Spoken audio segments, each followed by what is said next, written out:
intensity of Duryodhana in this powerful solo performance.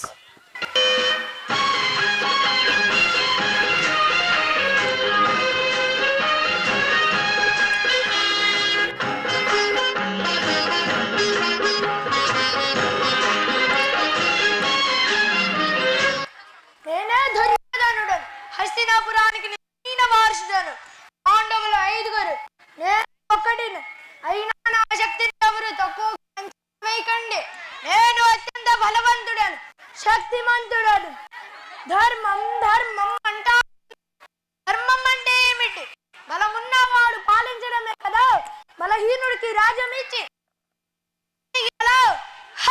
పాండవులు అడవిలో ఉండగా నేను రాజభవనంలో పెరిగాను. అంత మాత్రాన ధర్మం పేరుతో రాజమా? ఇది న్యాయమా? యుధిష్ఠిరుడు ధర్మరాజుడ. అయితే జూదంలో రాజ్యాన్ని కోల్పోయినప్పుడు ఆ ధర్మం ఎక్కడ దాగింది? అడవిలో కష్టాలు పడ్డారని రాజ్యం ఇవ్వాలా? రాజ్యం దానం కాదు, అది శక్తితో సాధించేది. ద్రౌపదిని సభకు తీసుకువచ్చానని నన్ను ధర్మవాది అంటారా? రాజ్యాన్ని కాపాడాలంటే కఠిన నిర్ణయాలు తీసుకోవాలి. మామ గాంధార సార్వభౌమ, నీ మాటలు విని నిన్ను ముందుకు నడిచాను. సింహాసనం వైపు దారి చెప్పవు. అది తప్ప లేక నేను గెలిస్తే అది నీది అవుతుందా? కర్ణా, నీవే నా నిజమైన స్నేహితుడు. లోకమంతా నన్ను వ్యతిరేకించిన నీవు నా పక్కనే నిలిచావు.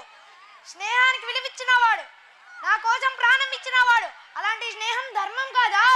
ఈ నీకు ధర్మం తెలుసు, కానీ నా హక్కు కోసం నీవు నన్ను ఆపలేకపోయావు. నీవు ప్రతిజ్ఞలు చేసావు, కురువృద్ధుడుగా పేరుగాంచావు. నాకు తెలియనిది లేదండి, కానీ నా హృదయంలో ఉన్న అగ్నిని నీవు ఎప్పుడూ అర్థం చేసుకోలేకపోయావు. అవును, నేను తప్పులు చేశాను, కానీ నా ప్రతి పోరాటం నా రాజ్యం కోసమే. అవును, నన్ను దుష్టుడు అంటారు, కానీ నా జీవితంలో ఒక్కసారి ఎవరైనా నన్ను అర్థం చేసుకున్నారా? పాండవులు ధర్మాన్ని నమ్మారు, నేను శక్తిని నమ్మాను. చరిత్ర నన్ను ఎలా గుర్తుపెట్టుకుంటుందో కాలమే చెప్పాలి. చరిత్ర విజేతల కథననే రాస్తుంది, ఓడిన వారి బాధను ఎవరు రాస్తారు? నేను ఓడిపోయాను, కానీ నా పోరాటం ఎప్పటికీ మర్చిపోదు. నేను ఓడిపోయానేమో, కానీ నేను బలహీనుడు మాత్రం కాదు.